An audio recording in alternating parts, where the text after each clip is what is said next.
BFM Business et Tech Co présente De quoi je me mêle, François Sorel. Le retour de quoi je me mêle, deuxième partie de votre rendez-vous dédié à la tech du week-end sur BFM Business, sur la plateforme Tech Co, en audio, en vidéo. Vous faites comme vous voulez. Anthony Morel est avec nous, journaliste à BFM Business que vous retrouvez le matin dans Good Morning Business, mais aussi entre midi et deux chez Estelle Denis sur RMC Story et RMC. Éric Le Bourlou, bien sûr, journaliste tech et dont vous pouvez lire ses articles sur les numériques, et Damien Licata Caruso, journaliste au Parisien dédié à la tech.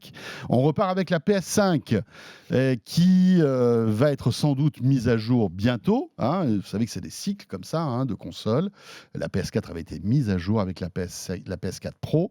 Là, on parle déjà de la version Pro de la PS5, Eric. Oui, et c'est vrai que, je ne sais pas si vous avez la même impression que moi, mais j'ai l'impression que la PS5 est sortie il n'y a pas si longtemps que ça, alors qu'en fait, si, elle est sortie quand même il y a assez longtemps. Ouais, c'était juste avant le Covid, non, je crois. Voilà, c'était... Ou après c'était en 2020. 2020. Donc ça fait 4 ans, quoi. C'est parce qu'on vieillit tous. Les cycles des consoles paraissent beaucoup plus courts maintenant. Mais il y a eu beaucoup de pénuries, donc tout le monde ne l'a pas forcément eu entre les mains. C'est ça, c'est qu'en fait, il y a eu tellement de pénuries que du coup, pendant longtemps, ça a été compliqué d'en trouver. Et donc, ça ralentit un petit peu la vie de cette console. Et donc, effectivement, là, on s'apprête. Si je me rappelle bien, la PS4 Pro est arrivée 3 ans, 4 ans après la PS4. Et là, eh bien, effectivement, Sony se prépare à lancer une PS5 Pro qui est apparemment, d'après ce que nous dit Tom Anderson, c'est quelqu'un qui travaille pour un site qui s'appelle Insider Gaming et qui a pas mal de contacts dans l'industrie du jeu vidéo, et notamment avec les développeurs. Et donc, il révèle en avant-première ce qui est selon lui les specs de la nouvelle console de Sony, qui serait évidemment beaucoup plus puissante que la PS5, mais ça, évidemment, qui s'en serait douté. Beaucoup plus puissante ? Beaucoup plus puissante en matière de GPU, pas en matière de CPU. Le CPU reste identique. En revanche, ce qu'il avance, c'est un GPU 45% plus puissant, qui serait capable de gérer des écrans jusqu'à 8K. Donc aujourd'hui, la PS5 n'est pas vraiment compatible 8K. Bon, alors, il y a assez peu de gens qui ont des écrans 8K chez eux, en vrai. Bien sûr. Mais, à part les chefs de produits Samsung. Bon, ce qui est une niche quand même. C'est une niche quand même. C'est un beau public. Il y en a une vingtaine dans le monde. Voilà. Mais eux, ils ont les moyens. 8K. Voilà, mais ceci dit, là où ça a quand même un gros avantage, c'est qu'aujourd'hui, la PS5 est censée faire du 60 FPS. Alors oui, elle en fait du 60 FPS. On rappelle que 60 FPS, c'est un peu le Graal du joueur. Pour avoir un jeu correctement fluide, il faut atteindre ces 60 FPS. Sauf que sur PS5, et comme sur Xbox d'ailleurs aujourd'hui, il faut choisir entre un mode performance où on va atteindre ces 60 FPS et un mode qualité où on n'aura que 30 FPS mais des graphismes un peu plus jolis. La PS5 Pro permettrait de résoudre enfin ce problème. Donc on aurait le meilleur des deux mondes. On aurait le meilleur des deux mondes, c'est-à-dire un framerate beaucoup plus élevé, tout en ayant des graphismes de meilleure qualité. Et pour cela, Sony aurait plusieurs techniques, donc un GPU plus puissant, certes, mais aussi quelque chose qui s'appelle le PSSR. Donc le PSSR, c'est l'équivalent pour ceux qui jouent sur PC au DLSS de Nvidia ou au FSR d'AMD, qui sont en fait des technologies d'interpolation d'images qui vont permettre, en fait, notamment grâce à l'IA, de rendre les jeux plus beaux, sans avoir à soumettre le GPU à davantage de calculs. Donc ça, c'est une technologie vachement intéressante qui n'existe pas sur PS5 aujourd'hui et qui pourrait nous permettre d'avoir effectivement un framerate et un jeu plus beau avec un processeur effectivement un peu plus puissant et de nouvelles technologies. Ouais, tout ça dans un contexte où la PS5 a été mise à jour, mais en version slim il y a quelques mois de cela. Oui. Mais surtout pour des raisons, la version slim, c'était surtout pour des raisons, on va dire, de logistique, puisque en fait, du coup, il n'y a plus qu'une console, alors qu'avant il y en avait deux. C'est beaucoup plus simple pour Sony d'écouler ces consoles de justement, on sait si la nouvelle version elle sera plus proche en termes de design de la première ou de la Slim, ou on a alors le design n'a pas du tout fuité pour l'instant. Il y a juste une liste de specs et effectivement le reveal de cette technologie PSSR là qui pourrait être très intéressante.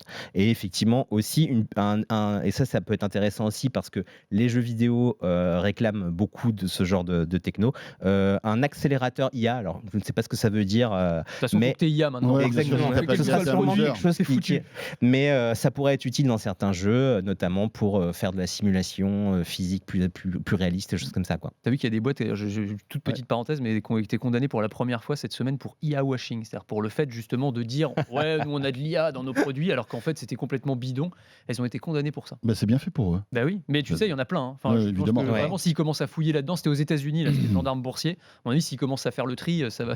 Tu vois, rien que le nombre de communiqués qu'on reçoit par jour avec intelligence artificielle, là où c'est juste des arbres décisionnels, ou tu Ouais. vois. Il faudrait une IA pour les filtrer, parce qu'il y a 90% à mon avis. Ouais, c'est clair. Il y a 2 ans, c'était le métavers. Ouais, qui était- ça. qui T'as eu utilisait blockchain, comment t'as eu blockchain Web Web 3, 3, Blockchain, Web 3. métavers, et maintenant il y a. Voilà. Et les experts du Web3 sont devenus des experts de l'IA, évidemment. Oui, Évidemment. bien sûr, mais il y a tellement de passerelles en fait. Juste un mot sur Sony, tout ça dans un contexte compliqué pour Sony. Hein. Je crois que la PS5 ne marche pas aussi bien que prévu finalement. Ils arrivent à des plateaux de vente et puis surtout, je ne sais pas si vous avez lu, mais le masque VR Ah ouais, marche c'est pas la du cata. tout. Non. Et c'est la cata. ils arrêtent la production pour écouler les vieux stocks. Oui. Dites donc. Ouais, C'est ouais. pas bon signe en général. Hein. Mais qui s'en serait douté en fait Désolé, hein, mais en vrai, il y a assez peu de jeux finalement sur la plateforme. C'est le PSVR 2, hein, C'est rappelons-le. le PSVR 2, c'est vachement bien. D'ailleurs, Ouais, ça, c'est ça vachement marche très bien. Mais c'est comme d'habitude sur les masques de VR, il y a trop peu de jeux pour l'investissement que ça réclame. Ouais. Et du coup, le casque de VR, est-ce que je vais l'acheter pour jouer à 4, 5 jeux, 6 jeux? Il y a Gran Turismo qui est super dessus. Il y a une version de Horizon qui est vachement bien. Mais à côté de ça, après, on se retrouve très vite sur les jeux qu'on a aussi sur MetaQuest et compagnie, qui coûtent beaucoup moins cher et qui finalement est Ouais. beaucoup plus intéressant parce qu'il est autonome, parce qu'on peut l'utiliser comme on veut. Donc il y a les câbles et tout. Enfin, Ah ouais, non. c'est une pagaille ce truc-là. C'est bien dommage. Mais juste pour finir sur la PS5 Pro, quand même, il y a un truc qui est important, c'est qu'a priori, elle pourrait sortir avant la fin de l'année. Et que l'année prochaine, il y a quand même un énorme événement dans le jeu vidéo, ça va être la sortie de GTA 6. Donc, je veux dire, je conseille quand même à un ceux qui GTA 6 optimisé PS5 Pro. Ouais, voilà. Il y a quand même des chances, parce qu'en général, le GTA sort à cheval sur 2 générations de consoles. Il y a quand même des chances qu'il soit beaucoup plus sympa de jouer à GTA 6 sur une PS5 Pro que sur une PS5. Donc, si vous voulez acheter une console bientôt, peut-être attendez quelques mois, quoi. Ça serait quoi, à la fin de l'année, sans doute, la C'est PS5 Pro ce qu'ils indiquent à la fin de l'année, ouais. Ouais, En bien tout sûr. cas, les En général, c'est ça, développeurs pour ont les déjà fêtes, Noël, logique. j'avoue. Ouais. Mm. Surtout que ouais, c'est toujours pareil, hein, le cycle de vie des consoles, c'est à peu près 7 ans. Donc vraiment, ils font leurs calculs pour que tu aies l'arrivée de la version upgradée qui arrive à peu près à la moitié du cycle, juste avant les fêtes, et puis après, ça redescend naturellement. C'est quasiment mathématique, en fait, hein, les Ouais, cycles c'est clair. de vie des consoles. C'est assez Et dingue. pendant ce temps-là, on entend toujours la Switch 2 Oui, qui c'est doit ça, sortir un jour. Ouais. Voilà, la console la plus vieille au monde. Hein, la Bah ouais, Switch. mais super comme elle se console vend quand même, toujours hein. très bien, Non, mais et que bien sûr, Nintendo c'est va vrai bien. que techniquement, ils pourraient faire un effort quand même, Nintendo aujourd'hui, Ouais, et nous mais sortir bon. un nouveau modèle, quoi. Ouais, mais ils n'ont pas les mêmes enjeux, tu vois. Ils Certes. sont, tu vois, les graphismes et tout, c'est pas du tout le même enjeu que sur une PlayStation, quoi. Ouais, mais quand même. Mais oui, Quand même, t'as quand raison, même. t'as raison Elle est sortie fondamentalement. en quelle année, la Switch 2014, non Non, je crois que c'est 2017 ou un truc comme ça, ou 2016, Ouais, 2017. Normalement, elle est à la fin de son éternité. cycle de vie. Ouais. Alors, c'est 7 ans. Mais, tu vois, on est mais au effectivement, elle se vend toujours, les jeux se vendent très bien, et puis sur un matériel comme ça, Nintendo forcément marge énormément, puisque c'est du matériel extrêmement éprouvé, qui coûte pas cher. C'est une puce de smartphone d'il y a presque 10 ans qui est dedans. Hein. Voilà, 3 mars Donc, 2017, exactement. Donc Ouais. elle a 7 ans, cette console. Ouais. Si. On reste dans le jeu vidéo avec là aussi la magie en fait de la viralité sur Internet et d'une manière générale. Quand même un indépendant sort un petit jeu, aujourd'hui il a la capacité de devenir un hit, comme on dit. Et c'est Ouais, le cas de et c'est Balatro, qui devient un vrai phénomène, qui a Ouais. explosé sur Steam, qui est un jeu Qui très existe sur addictif. console aussi. Hein, Et sur d'ailleurs. console aussi. Ouais, il existe sur toutes les consoles, mais effectivement, il a beaucoup marché sur Steam parce qu'il avait été présenté déjà l'année dernière sous forme de démo. Et là, c'est le fruit, ce jeu, d'un développeur un peu mystérieux qui s'appelle Local Trunk et qui est canadien. Bon, on ne sait pas trop qu'est-ce qu'il a fait avant, d'où il vient, etc. Mais il a annoncé, et donc son éditeur a annoncé il y a 2 jours qu'ils avaient dépassé le 1 million de copies vendues, ce qui pour un jeu comme ça est quand même assez extraordinaire. Et je pense c'est mon avis personnel, je n'en sais rien, je pense que c'est vraiment que le début, parce que ce jeu, en fait, je ne sais pas si vous l'avez essayé. Il paraît que c'est hyper... Moi, j'ai pas encore... Je vous le conseille. Moi, j'attends la version smartphone, en fait. Ouais, exactement. Ouais. Alors, c'est typiquement un jeu auquel tu as envie de jouer sur smartphone. Et justement, en fait, il va arriver sur smartphone, et il est assez cher quand même sur Steam, je crois qu'il est à 14 €, donc c'est pas donné. Peut-être sur smartphone, il sera un peu moins cher, mais c'est un jeu qui a carrément le potentiel pour devenir le nouveau, le solitaire des temps modernes. Alors, si vous vous souvenez des solitaires de Windows. T'as joué, c'est quoi Oui, moi j'y ai joué beaucoup. J'ai beaucoup trop joué d'ailleurs. Ouais, j'y ai beaucoup joué, et c'est un jeu très addictif qui s'inspire des codes du poker, même si le jeu à la base dont il s'inspirait, c'est pas le poker, c'est le Big Two, c'est un jeu d'origine d'Asie et qui ressemble un peu au poker, on va pas se mentir. Donc l'objectif, c'est de faire des mains de poker, c'est des règles que tout le monde connaît en fait. Donc, la paire, le pair, le brelan, c'est très simple. Sauf qu'en fait, vous devez à chaque fois faire un score. Donc le premier coup, c'est 300 points, c'est pas beaucoup. Après, il va falloir faire 450 points. Et vous allez monter en score comme ça à chaque blinde. Vous allez monter en score. Le truc, c'est que vous pouvez, dans ce jeu, trafiquer les règles grâce à des jokers là, qu'on voit notamment à l'écran qui vont twister votre jeu complètement. Donc il y a des jokers par exemple qui vont vous donner beaucoup plus de points si vous jouez des piques. Il y a des jokers qui vont multiplier par 3 tous vos rois ou toutes vos reines. Donc, et c'est vachement stratégique parce qu'il va falloir cumuler les effets de ces jokers pour arriver à des scores qui deviennent complètement faramineux. Vous pouvez faire des millions et des dizaines de millions de points. C'est hyper satisfaisant et à chaque fois, la stratégie est différente. Et c'est à la fois stratégique, hyper simple et incroyablement bien réussi. C'est le genre de jeu, on se dit, mais comment ça se fait que personne n'y a pensé avant en fait. Et tu joues pas en PVP du coup non, c'est un jeu purement solo. Après non, il n'y a même pas de classement. C'est un jeu purement solo. Après, c'est ce qu'on appelle un roguelike, pour ceux qui connaissent le jeu vidéo. C'est-à-dire qu'il est très rare qu'on gagne la première fois, mais à chaque partie, on va avoir de nouveaux bonus, de nouveaux trucs. C'est ce qui est satisfaisant. C'est très satisfaisant parce que du coup, on a envie de recommencer, etc. Mais ce jeu, en fait, a le potentiel pour devenir vraiment le nouveau solitaire. C'est incroyable. Ça va. Je me méfie beaucoup de moi-même là sur ce genre de jeu. Je suis un énorme fan je suis un gros fan de poker et je suis un très gros fan de jeux de cartes deck building, donc genre Hearthstone. Et j'ai appris des fans de poker quand on est parti à Las Vegas. Bah oui, évidemment. Alors, on racontera ça pendant aussi la partie de poker. L'année prochaine. L'année prochaine, ouais, on se fera ça. Parce que je crois que cette année, t'as pas été très bon. Non, on va pas rentrer dans les détails. Je suis revenu plus pauvre que je ne suis parti. Non, mais ça va, tout va bien. Oui. Mais ouais, j'aime beaucoup le poker et je suis un énorme fan surtout de jeux de cartes à collectionner, type Hearthstone, Magic et tout. Donc clairement, je me méfie de moi-même. C'est-à-dire si je télécharge, à mon avis, tu me vois pas pendant 15 jours. Il va disparaître. Damien, toi, ça t'intéresse tout ça ou pas? J'ai un peu du mal avec ce genre de jeu, mais après je me dis que ça peut être un très bon jeu freemium sur smartphone. Alors je pense qu'il ne sera pas en freemium. Il ne sera pas en freemium, pourquoi ? Parce que justement le développeur, ça a tous les codes d'un jeu d'argent. D'ailleurs, il s'est fait un peu ban pendant quelques jours du store de la Switch, parce que Nintendo a considéré que c'était un jeu d'argent, ce qui est interdit. C'est pas du tout un jeu d'argent, et au contraire, le développeur utilise une monnaie virtuelle, et je pense qu'il ce sera un jeu payant. J'espère un peu moins cher par contre que ce qui sera. Mais s'il arrive sur smartphone, faire attention à la productivité et aussi je pense qu'il pourrait avoir un succès monstrueux en fait. Et il a dévoilé que ça devrait sortir sur smartphone. Ça va sortir dans les mois qui viennent. Sur iOS, effectivement, tu dis sur Reddit que ça arrivait quoi. C'est fait pour ça quand tu vois oui, clairement. On voit les graphismes. C'est clair. Peut-être sur un store alternatif sur iOS. Mais oui, en side loading. Ouais. On parle des aspirobos.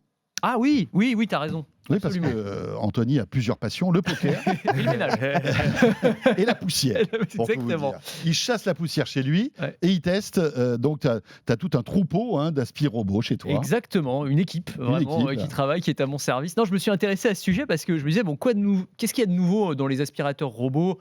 Tu sais, en ce moment, on essaie de tout mettre un peu à la sauce intelligence artificielle. Je me disais, qu'est-ce que ça peut apporter aussi dans les robots ? Et je me suis rendu compte, je suis tombé sur 2 nouveaux modèles qui sont en train de sortir ou qui sont en phase de précommande sur Internet, qui sont assez incroyables, que je vous présente rapidement. Le premier, qui s'appelle Migo Robotics, il s'appelle l'Ascender, et l'entreprise, c'est Migo Robotics. C'est un robot aspirateur qui monte les escaliers. C'est génial.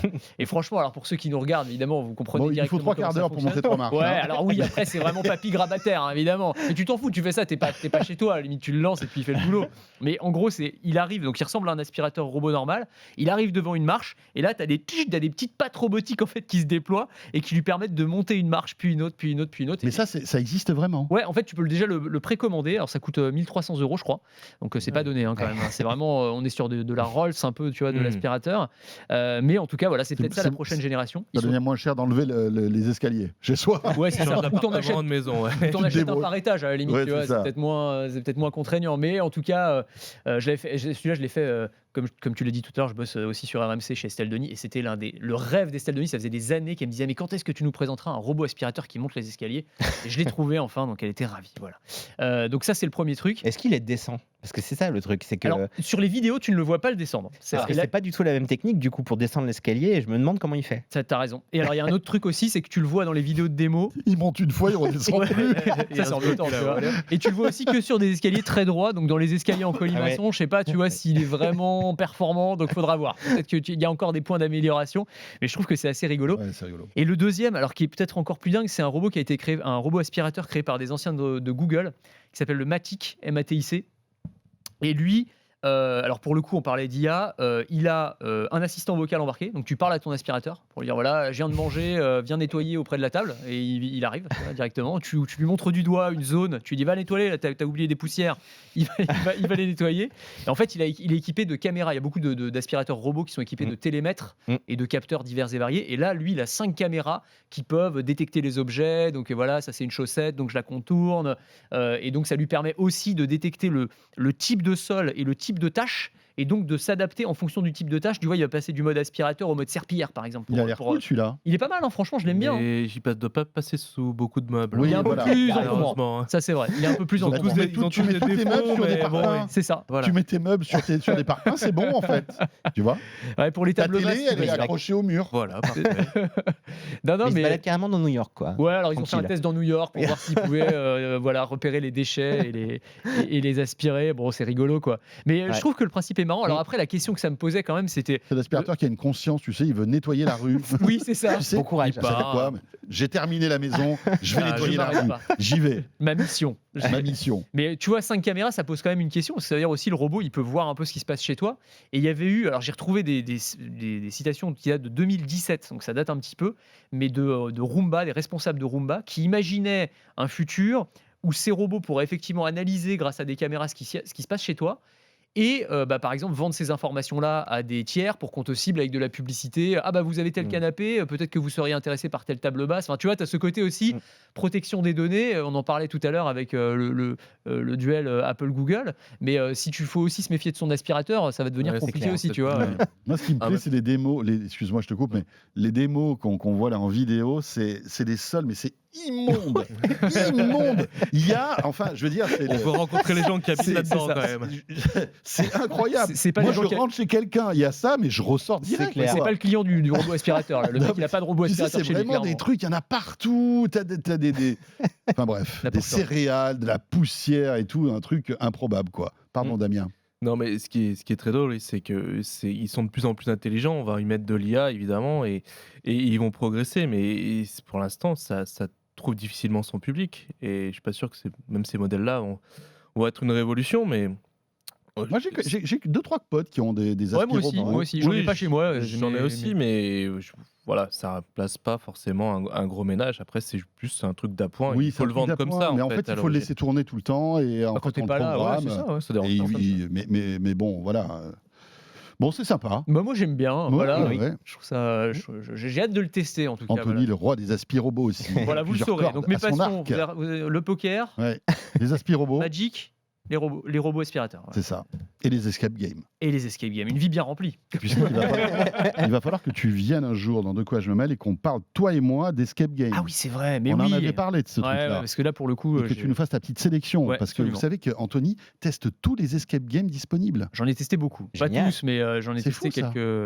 C'est génial. Ouais. quelques dizaines, oui, à minima. Ouais. Merci beaucoup, Eric. Eric Le Bourlou. Merci. Journaliste donc tech que vous pouvez lire dans les numériques. Merci à Damien Licata-Caruso, Merci. la rédaction du Parisien, et puis merci à Anthony. Merci. Ce De quoi je me mêle est terminé, sauf que si vous êtes avec nous en audio, il n'est pas tout à fait terminé. On se retrouve dans quelques secondes, exclusivement sur le podcast audio pour le petit module bonus, toujours avec Eric, avec Damien et avec Anthony. On va parler d'un truc qui nous est arrivé. On a failli tomber dans un immense panneau. Failli. Enfin, moi, je suis tombé dans le panneau. Mais je vous en dis pas plus. Pour en savoir plus, c'est le module bonus de quoi je me mêle. On vous raconte tout. Merci en tous les cas de nous suivre et à la semaine prochaine. De quoi je me mêle sur BFM Business et Tech & Co.